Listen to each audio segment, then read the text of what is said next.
This comes to us from Master of the TDS, who has been doing incredible work when it comes to researching the insanity that is Sweet Baby Inc. And I thought I'd seen it all with this organization when it comes to ridiculousness until I saw this post from him. He said 2 days ago, Tristan J. Tarwater of Sweet Baby Inc. gave a talk called Decolonizing Cozy Games. Here's what Sweet Baby Inc. people are teaching about cozy games. Farming, families, even the 4 seasons are framed as colonial baggage. One side literally says there are so many white people. And the fix they point to is Tales of the Shire, a game SBI themselves worked on.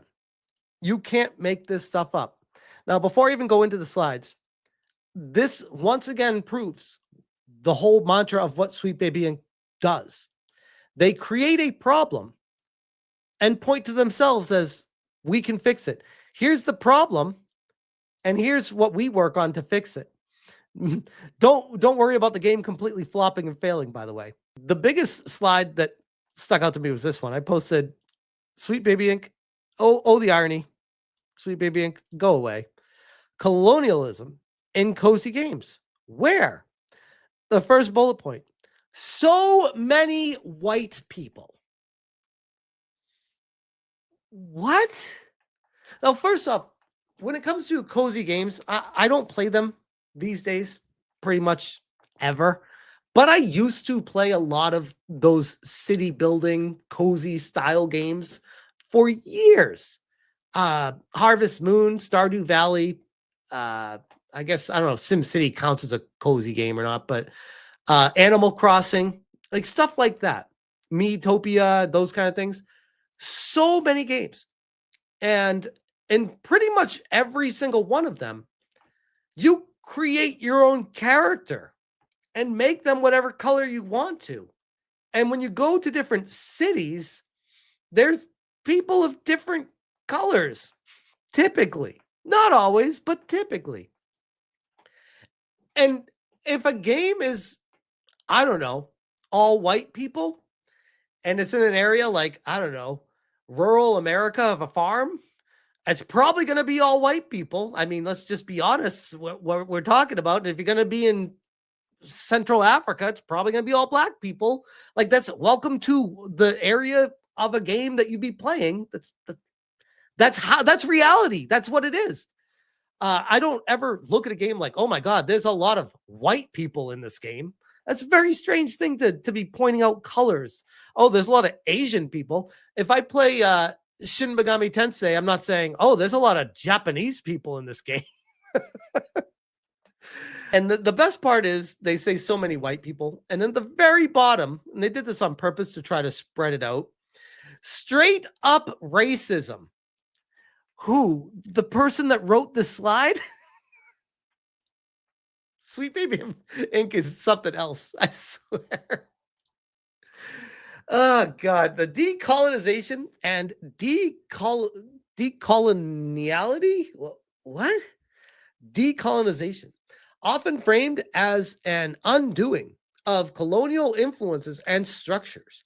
It is also a creative process of imagining what cultures would look like if not disrupted by the exploitation of colonialism. Decoloniality, decolonial dad, decolonial. What the fuck are even these words? The practice of rejecting Eurocentric ways of no. What's wrong with Eurocentric, by the way? What's wrong with that? If there's a game of all black people and it's, I don't know, called Relooted and it's Afrocentric, are you going to say there's too many black people in Relooted? Like, what? Some people might say that, actually. Some black people might say that. Coined by a very woke person, I'm assuming, this concept acknowledges how different concepts of the cosmos influence knowledge acquisition, information storage and transfer, and ideas of the self. So many white people. By the way, we're taking our notes from this creature with, I believe those are blue, neon blue highlights in the hair. So many white people. The outside individual who saves the day. Is Superman racist now? Because Superman's from another planet and he saves the day. Is this where we're going here? Broken brains should never be in charge of doing anything serious, because this is how we get here. The land is there for the taking. Oh, so we're saying like when you build a house in Animal Crossing or Stardew Valley or something, that you're taking land? What do you how do you do a city building game without building a city? What the hell? Imagine playing SimCity and building a residential area and then having a notification coming up. You've just displaced XYZ amount of Indian Native Americans. Like, what the hell? It's a video game. I can't with this. Corn and wheat make number go up. What the nuclear family? Oh no, not that.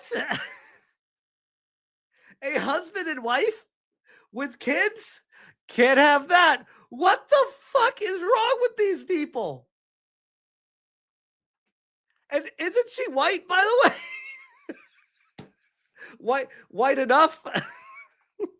Nuclear family. Monochromatic structures. 4 seasons with the weather is racist? Gregorian calendar. What, the thing that everyone understands and references? What are we? What is this? I admit I didn't research this completely before doing this video. This is throwing me off here. Conveniently ancient civilization. What are your answers to this stuff instead of just saying it's all a problem? How would you do it differently? What? Spirituality is silly. How? What? Straight up racism. Oh my goodness. Now, if Master of the TDS is, if I understand him correctly, this speech presentation is not available to be viewed unless you pay an exorbitant amount of money. It's behind a paywall. If this is the one he was speaking about.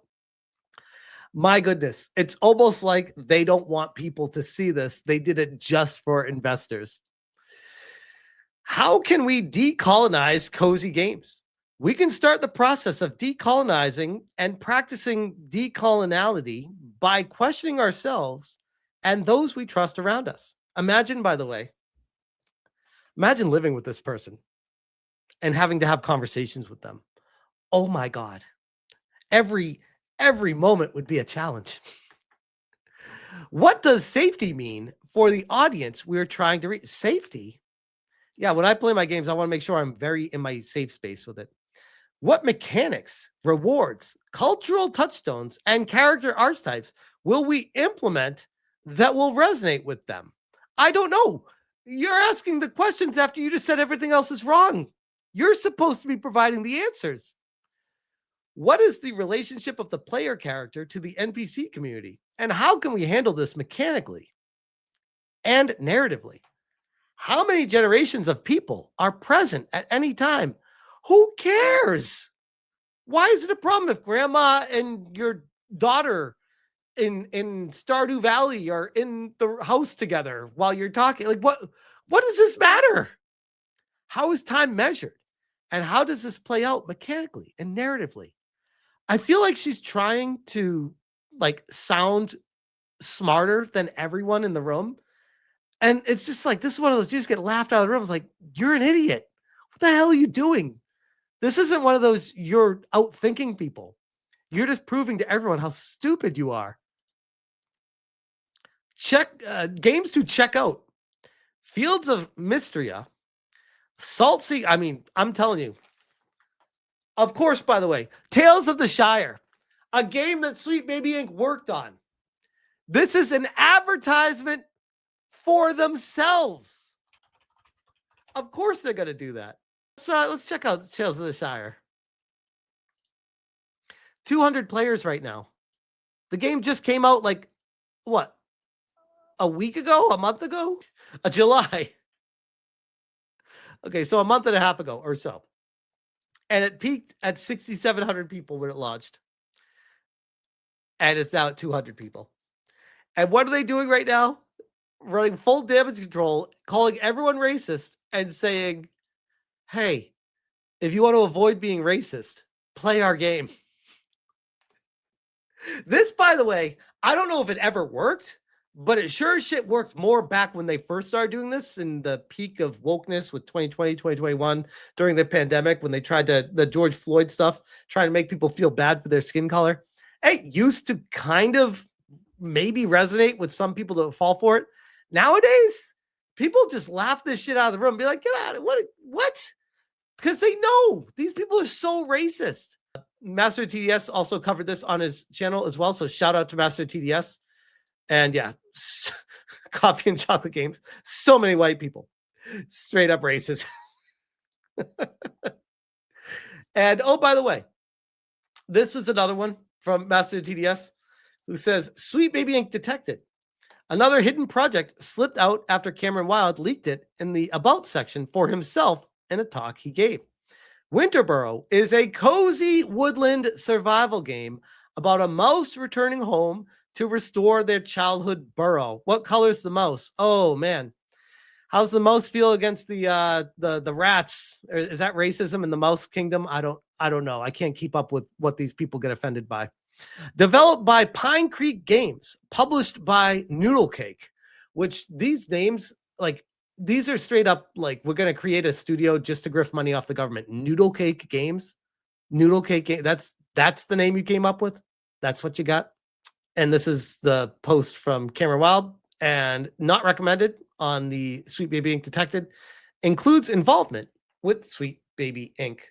So yeah, and this is on top of the and I covered this in a previous video, and shout out to That Park Place who also covered it. The Decolonizing Cozy Games. This is what I saw previously that I covered initially, was just like the overview of what they were going to be talking about.